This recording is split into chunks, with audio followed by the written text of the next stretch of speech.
Thanks for having me. I'm glad to talk in this nice atmosphere, and I'm enjoying the last 2 days tremendously. So I'm glad I can wrap this up. This is not part of my, it is part of my dissertation, but it's kind of out of my comfort zone because today, and I'm going to be talking about maybe 25 minutes, around that. Okay. It's about an area I don't know too much about. It's about the political as opposed to politics, but the political as in political self. But I'm diving right into it, and then we see where the discussion leads us. But as we've all been emphatically shown during the last 2.5 days, the aesthetics of restraint can be described in very different terms, and how they're expressed in literature and art or approached in theory can vary greatly. However, there are, as we've also seen, some constants which help us understand constraint and its related terms and concepts. What I'm going to talk about today concerns the meaning of restraint for philosophical questions which span from the realm of the self to the realm of the world. In other words, I will describe certain aspects of what I understand constraint to be in a philosophical and political context with the help of Henry David Thoreau and the ethics and aesthetics of restraint which can be found in his work. The overall argument of my presentation points to the fact that reading Thoreau can generate awareness for the peculiar fact that it is possible to practically incorporate specific constraints of thought and action into the individual, philosophical, poetic and political life forms, which in truth are, speaking with Wittgenstein, only one universal Lebensform. And as a consequence, to be able to see certain aspects of oneself, the world, and especially their relationship clearer. For practical reasons, I will focus on what could be described as the political self today.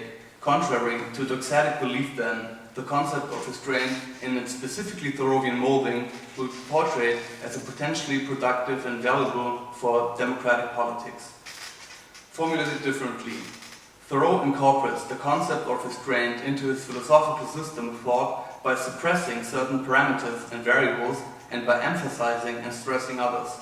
This seemingly oppressive course of action is, however, necessary to make certain aspects visible and available for philosophical contemplation which, then, form the basis of a more complex self and, in consequence, enables social progress for what Thoreau calls neighborhood. And this is a quote. In the contemporary political climate of not only the USA, but also of a number of other diverse settings, a surprisingly high number of references to Henry David Thoreau's writings and life can be detected when it comes to the questions of individual political action and its possibilities. There seem to be specific connections between the issues which are relevant for the societies in which we live today and the questions Thoreau asked himself in Walden and other texts like Resistance to Civil Government in the middle of the 19th century. Even though he's most prominently known for his techniques of withdrawal, of not taking part, of standing on the sidelines, of positioning himself aloof, remote and distant from the usual routes of political action. I want to argue that Thoreau presents us with a valuable political philosophy which only gained relevance the more complex and the less comprehensible our political realities have become since the onset of modernity. Thoreau's practices of restraint leave room for political action which orients itself on the needs of the individual and therefore the collective, rather than aligning with recognized and well-trodden paths of democratic participation. These practices allow ourselves to constantly evaluate the societal conditions we experience, and they also demand a critical and autonomous understanding of government, the state, and the individual position within.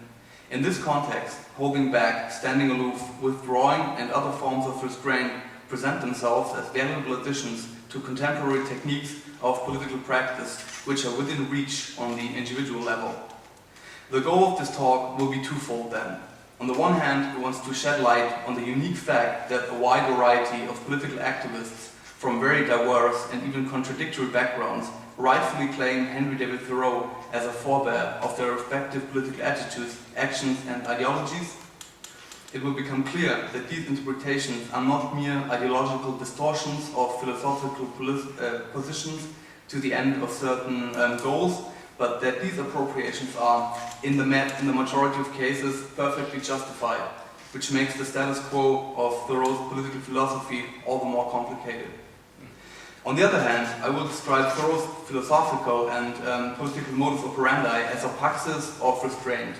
By way of discussing Thoreau's approach to questions of self and community, the democratic virtues of restraint are to be developed and illuminated with the help of a few quotes in the second half of my talk.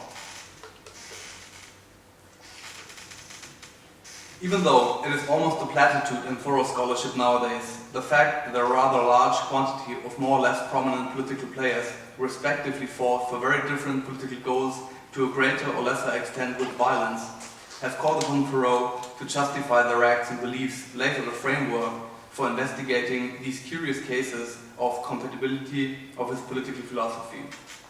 It is no question that his treatise, Resistance to Civil Government, today better known as Civil Disobedience, can be viewed as a strong pulse generator for resistance movements all around the globe since the beginning of the 20th century. And this is a quote. Early in the 20th century, civil disobedience began to gain traction among radicals and political activists in the United States and abroad. American socialists Upton Sinclair, Norman Thomas, and anarchist Emma Goldman were all arrested at different times for reading Civil Disobedience during public protests. Russian authors Leo Tolstoy and Anton Chekhov read the essay and recommended it to their friends. Mohandas Gandhi first read Civil Disobedience when he was a young lawyer in South Africa, and he claimed to have taken a copy of it with him to jail every time he was arrested over the course of his lifetime. There is no doubt, he wrote, that Thoreau's ideas greatly influenced my movement in India. During World War II, members of the Danish resistance movement struggling against Nazism claimed to have been influenced by Thoreau. British reformers and members of the Labour Party read and promoted Thoreau's writings, and he reportedly influenced French authors Marcel Proust and André Gide. At least one anti-apartheid activist in South Africa suggested that Thoreau's influence was extremely important for that movement. Adding to that, these quotes from Martin Luther King and Gandhi can be found in almost every Thoreau introduction volume, and this is the King quote. During my early college days, I read Thoreau's essay on civil disobedience for the first time. Fascinated by the idea of refusing to cooperate with an evil system, I was so deeply moved that I reread it several times. I became convinced then that non-cooperation with evil is as much a moral obligation as is cooperation with good. No other person has been more eloquent and passionate in getting this idea across than Henry David Thoreau. And I want you to keep this wording in mind for later, that non-cooperation with evil is as much a moral obligation as cooperation with good. And the Gandhi quote is, which is also very interesting, and he's thanking America as a concept, like in this passage. And he says, to America, you have given me a teacher in Thoreau who furnished me through his essay, The Duty of Civil Disobedience, scientific confirmation of what I was doing in South Africa. During the course of the first primarily Northern American but rapidly spreading Thoreau reception since the late 19th century, he has been deemed a radical worthy of admiration, whose lead was one which could and should be followed. He was stylized as the patron saint of the new radical movements of the 1960s and 1970s, one who all disgruntled Americans who objected conformity and who had greater political ideas could turn to. In the 21st century, these early but powerfully developing positionings in the cultural memory of the United States led to analogies and comparisons between Thoreau's political persona and activists like Edward Snowden and other so-called whistleblowers, who have been ascribed the legitimate form of nonviolent protest against the political system or various political systems. Besides all the praise and encouragement from certain parts of the political spectrum, Thoreau's subversive potential was legitimized by the counterpart to the spectrum, so to speak, by real political backlash. Representatives of the US government have from time to time felt the need to actively attack Thoreau's influence and ideas. For example, Senator Joseph McCarthy had an anthology of American literature which contained civil disobedience removed from all US Information Service libraries in the 1950s. Eugene Rastow, Undersecretary for Political Affairs, criticized Thoreau's ideas in a July 4th speech, interestingly enough, in the 1960s, and even recently, in 2015, a school district in Tucson, Arizona, banned civil disobedience from the curriculum of a Mexican-American Studies program. The so far described cases share one characteristic. They all seem to exhibit pretty straightforward political positions and oppositions. Established political systems and existing rule-based networks of social organization pass negative judgment on Thoreau's theory and practice of civil disobedience and subversive, rebellious, and revolutionary forces view this concept as a legitimate and non-violent form of protest. This binary opposition seems logical enough, but the course of Thoreau's worldwide reception since then shows that things are not so clear after all. The theoretical grasps and practical interpretations of Thoreau's political philosophy become analogous with the development of the primarily Western capitalistic systems of government, less transparent and more complicated. They mirror Thoreau's own ambivalences when it comes to questions of self, the state, rules, and individual justification of, for example, violence as a means to certain goals. I will now present a small number of examples to show that more or less contemporary grasp on Thoreau by a variety of political players and activists do not necessarily have to have anything in common. On the contrary, they partly oppose themselves diametrically when filed under common political patterns, and it can still be said that each of these readings are justified and appropriate, which in itself is a near fact. It points to what I've already described as a curiosity in the strong sense, and I'm going to be showing some examples now. Thatcher's policies came to define life in Great Britain. In the 1980s, she found a kindred spirit in former President Ronald Reagan, the keepers of the special relationship between Britain and the US. And together, they became the architects of a golden age of conservatism. This was he called her the best man in England. She called him the second most important man in my life. Ronald Reagan and Margaret Thatcher, the former movie star and the grocer star, the odd couple who formed one of the most important political marriages of the 20th century. Sir President Henry David Thoreau once said that it takes two to speak the truth, one to speak and another to hear. Well, sometimes one of us has spoken and sometimes the other. But together, Mr. President, I would like to think that we have spoken the truth. I can't get into detail here, but this is actually very well crafted, and the surroundings where this quote is taken from is really interesting because it's in a passage which beautifully describes friendship, the concept of friendship. It's in A Week in the Concord Merrimack Rivers, and at first you think this is kind of odd that Maggie Thatcher would quote Thoreau in this context, but it makes a lot of sense, and whoever wrote the speech was a brilliant speechwriter. It's really good, but I won't comment further on this. So the next slide is Mao, Lenin, Thoreau and Marx go canoeing together. In 2013, a Japanese company created anatomically correct action figures who can be seen paddling down a river. Thoreau is yelling orders at the communists to paddle. Marx and Mao are taking in the scenery, but the latter seems much happier to be here than the former, and the attention to detail, especially their belongings, is quite staggering and looks like this. So I couldn't really find out what the background on this is, or like who decided that these people should be on the boat together, but apparently it's a thing, and I find it interesting for several reasons, but I'm just going to leave you with imagery here.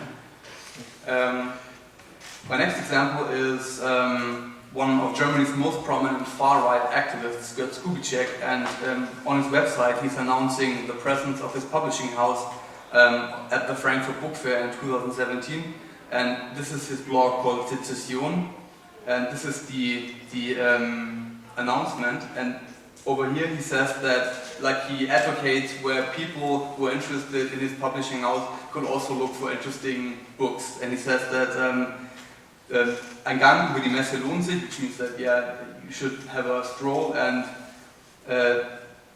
you can see the people and the publishing houses, and the series of supposed political authorities might be as perfidious as with the action figures, but also seemingly comprehensible. It's Karl Schmidt, it's Thilo Sarrazin, it's Boto Strauß, it's Ernst Jünger, it's Martin Heidegger, it's Peter Sloterdijk, and also Henry David Thoreau, and they all seem to be suitable to represent far-right politics in Germany in the 21st century.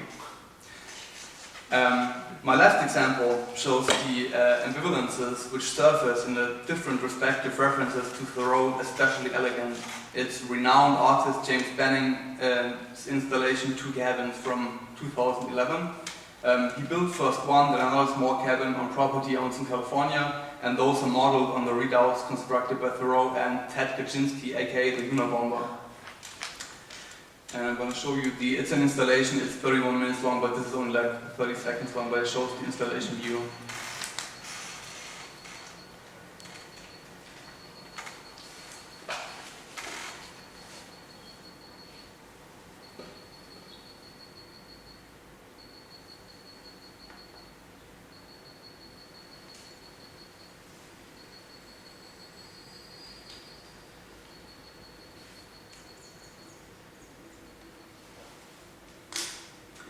So, without comment, Banning places the cabins of both Thoreau and Theodore Kaczynski, the so-called Unabomber, who killed 3 and injured 23 people with mail bombs, and whose technology and culture critical manifesto, Industrial Society and Its Future, shows Thoreauvian influences next to each other in the artwork, and presents both angles of view simultaneously from the insides of the cabins onto the outsides. The perceiving person inside the cabin is represented by the view of the respective camera through the window from inside, looking out into the specific location in North America. The parallelization of the points of view also connects the systems of thoughts of both protagonists as well as the observer into a more or less comprehensible context. The placement of the replicas of both cabins in the artist's garden, together with audio from the original locations in Concord, Massachusetts and Lincoln, Montana, in the piece, on the one hand, emphasized the specific locality of both events or occurrences, so to speak, and on the other hand, showed their respective universality for the whole of the USA and Western world for that matter. This parallelization is insofar justified as Thoreau's political philosophy includes, in spite of its emphasis on restraint and the individual, and may be supported by this, insurrectionist and not always non-violent potential, as the authors of the polemic pamphlet Tour Friends from 2014, the so-called Invisible Committee, who were widely recognized through their 2007 manifesto, The Coming Insurrection, note in commenting the irritating fact that peace movements, as well as terrorists who do not shy away from murder, likewise invoke Henry David Thoreau as a legitimization for their actions. Quote, "It's amazing how much historical falsification it takes to find forebears who are presentable to pacifism. Think of poor Thoreau, who was barely deceased when they made him into a theoretician of civil disobedience, by amputating the title of his text, Resistance to Civil Government. This was the man who wrote in longhand in his plea for Captain John Brown," and this is a Thoreau quote, "I think that for once the Sharps rifles and the revolvers were employed in a righteous cause. The tools were in the hands of one who could use them. The same indignation that is said to have cleared the temple once will clear it again. The question is not about the weapon, but the spirit in which you use it." And Thoreau commented on this someplace else, it's also in the plea for Captain John Brown, quote, "I do not wish to kill, nor to be killed, but I can foresee circumstances in which both these things would be by me unavoidable." The question why Thoreau, who has been characterized as a hermit and a radical, has entered the Hall of Fame of the great thinkers of the United States of America, and why he enjoys a surprisingly uncontroversial and robust position in a variety of not always compatible cultural memories across the globe, seems with this background justified. And Catherine Schultz asks in an overly critical article in the New Yorker magazine, and I don't advise you to read this article because it's not very good, but she has a point when she asks, why, given his hypocrisy, sanctimony and misanthropy, has Thoreau been so cherished? And I think this is a really interesting question. And one possible answer to this question seems to have to do with the fact that the political and aesthetic form of praxis which Thoreau imagines in Walden and Resistance to Civil Government, as well as the so-called reform papers, and we've heard about these today before, is for specific reasons attractive for members of various forms of contemporary societies. Current profound changes in the domains of politics, economy, the law, and questions of global security, as well as the ever-growing possibilities of self-perceptions and fashionings, can lead to attempts of reorientation, which are on the one hand characterized by a universality commonly attributed to philosophy, but which on the other hand, in times of intense reorderings, seek practical possibilities of being political or becoming political beings. The leading impulse here is the individual's question of the possibility of a positive reaction to these changes. This positive response to the described challenges requires a specific room for action, which is, so to speak, detached from day-to-day politics. Thoreau creates such a virtual room for reflection and action by way of the imagined philosophical political practice. Starting with the individual, this praxis requires acquisition with a productive form of political action by firstly illuminating the relevant facts in a specific ontological and epistemological mode to make them available as a realistic course of action for the respective reader, as Thoreau reflects in A Week on the Concord and Merrimack Rivers. We are independent of the change we detect. The longer the lever, the less perceptible its motion. It is the slowest pulsation which is the most vital. The hero then will know how to wait as well as to make haste. All good abides with him who waited wisely. The one who habitually endeavors to contemplate the true state of things, the political state can hardly be said to have any existence whatever. It is unreal, incredible, and insignificant to him, and for him to endeavor to extract the truth from such lean material is like making sugar from linen rags, when sugar cane may be had. Generally speaking, the political news, whether domestic or foreign, might be written today for the next 10 years with sufficient accuracy. And this is of course a joke, but I think he's quite serious in a way. Most revolutions in society have not power to interest, still less alarm us. But tell me that our rivers are drying up, or the genus pine dying out in the country, and I might attend. Most events recorded in history are more remarkable than important, like eclipses of the sun and moon, by which all are attracted, but whose effects no one takes the trouble to calculate. And it'd be interesting what, Thoreau had to say to, what happens today and has been happening ever since his lifetime, so to speak. Thoreau's experiment in Walden and the way he describes political realities in his reform papers emphasize the virtues of restraint for what is commonly referred to as the political in contrast to politics. His aesthetics of restraint is capable of activating and cultivating a proto-political ethos in the reader, which, in times of permanent information overload and disappearingly small possibility of participation, can be extremely valuable. This cultivation should be viewed as a form of democratic practice which enables political agents to learn to say no, to view withdrawal as productive, to consider exiting certain processes in order to heal others. This understanding of the self in the community penetrates the main topic of this conference in various ways. It is about non-participation with the goal of enabling a more appropriate assessment of the status of oneself in the direct context of neighborhood, the peer group. It is also about one's rootedness in society, about the relationship between politics and citizens, and between subjects and being subjects.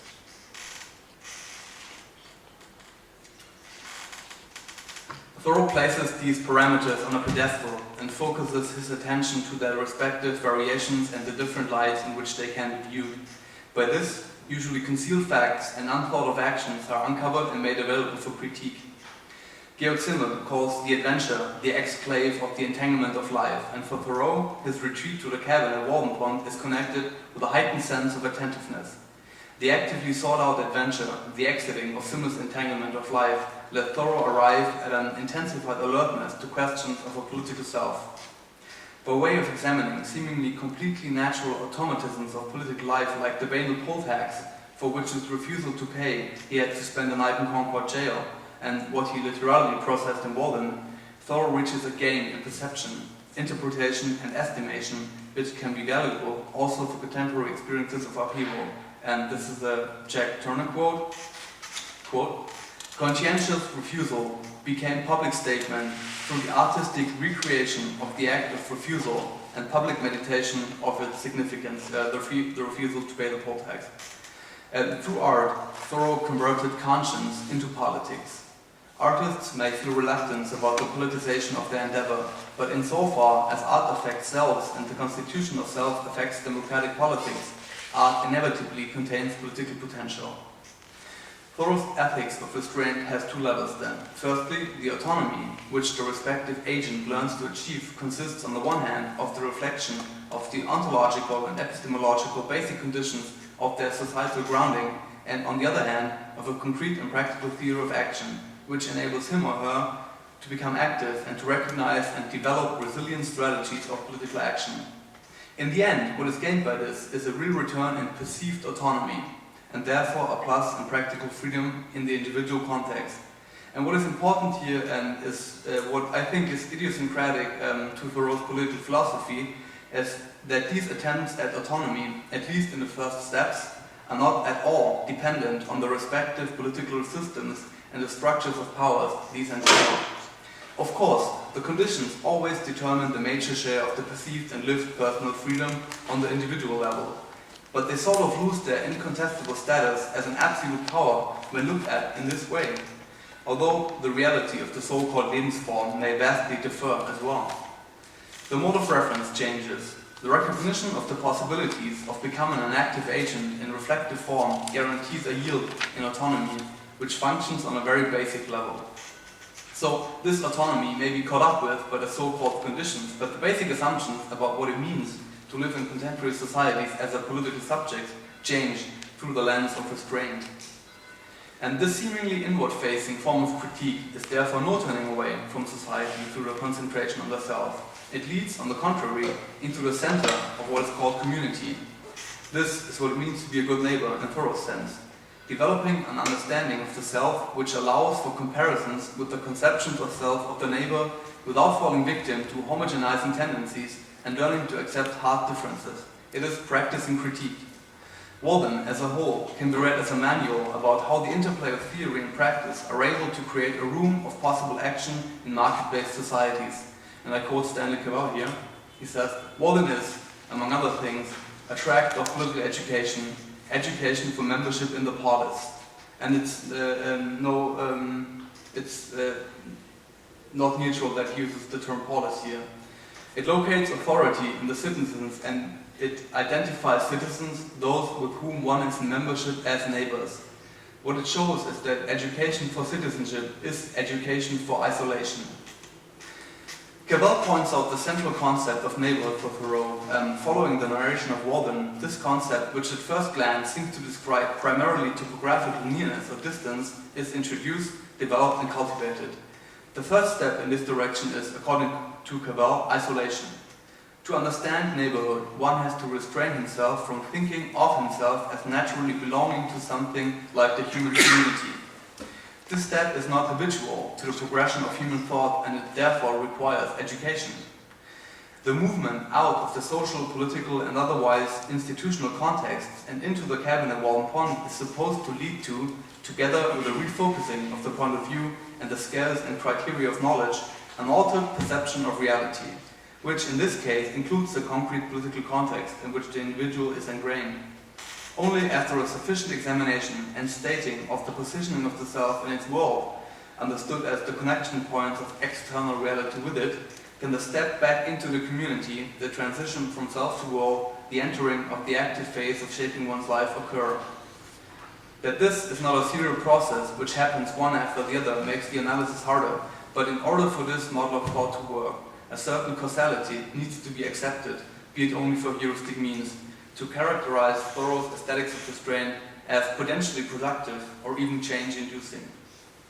If education for citizenship therefore also means practicing isolation with the goal of sharpening one's cognitive faculties concerning the worldly context of the self, Walden can be also called a political handbook, which in stark contrast to treatises concerning the judicial and political principles of the state addresses not the respective institutions but always the readership with its singular competence of reception.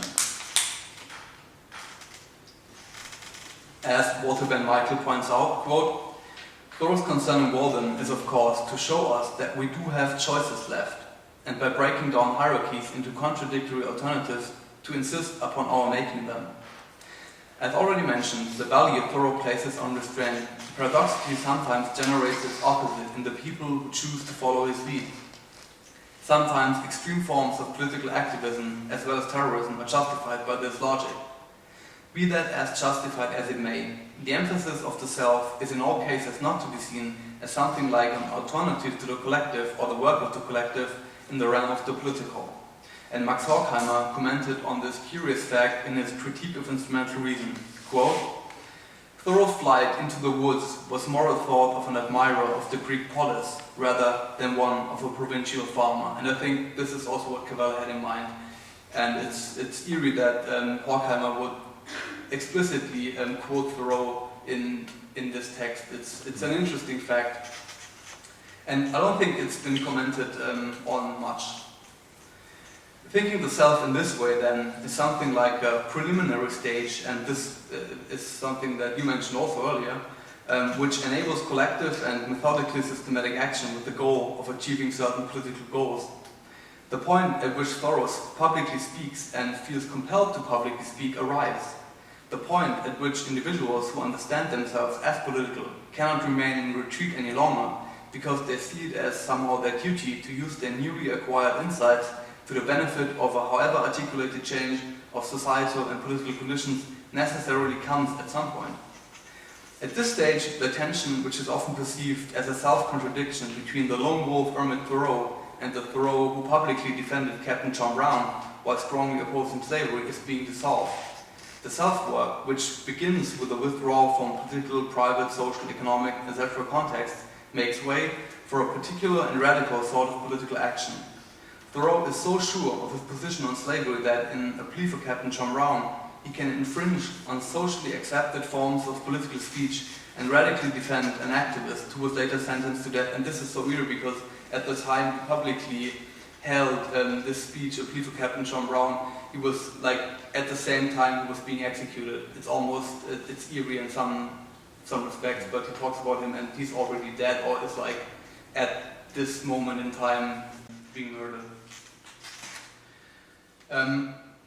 Okay, this is just something, I won't quote this, but I found the juxtaposition of it nice because it speaks to moderation, it speaks to not speaking, and it's a meme that's widely spread on the internet now on the right. Thoreau's defense of Captain John Brown, as well as other publicly held speeches, do not address governments, courts, or the executive, but always the individual, or not only the government, but always the individuals who are listening or reading. He therefore cultivates democratic practice on the level of the person with the well-being of society as a whole in mind. And in stark contrast to the result Plato described in his Credo, that the individual should not flee from unjust sentencing, even if he or she had experienced gross injustice to escape a death sentence, Thoreau is convinced that the actions of one single human agent in specific circumstances can and should have maximum impact when he says in Civil Disobedience, I know this well, that if 1,000, if 100, if 10 men whom I could name, if 10 honest men only, if one honest man in the state of Massachusetts, ceasing to hold slaves, were actually to withdraw from this co-partnership and be locked up in the county shall therefore, it would be the abolition of slavery in America. For it matters not how small the beginning may seem to be, what is once well done is done forever. Thoreau is capable of creating, mediated by the appearing ethics and aesthetics of restraint in his texts and achieved by the emphasis on a philosophical form of non-participation, a more appropriate assessment of societal realities, which renders them not as fixed and normatively legitimized as they are often perceived, and which uncovers their imagined and constructed nature. If the circumstances in which we find ourselves are understood as our making, even on the level of the person, the step to their critical examination is a lot easier to take.